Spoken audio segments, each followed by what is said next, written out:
ही कांद्याची भाजी मी साफ करते आणि आता कापून घेते बारीक आणि दाखवते तुम्हाला.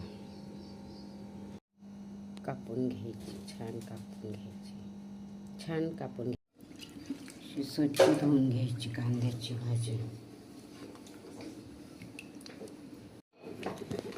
कढईत तेल टाकलं, तेलात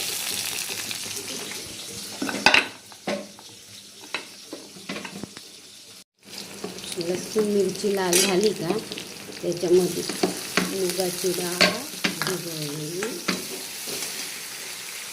आणि कांद्याची भाजी तिला छान परतून घ्यायचं. झाकण ठेवून थोडं मीठ टाकायचं आणि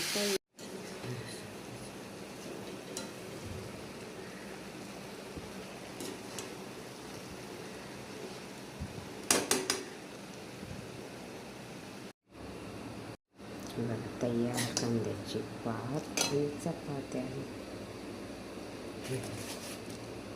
तयार.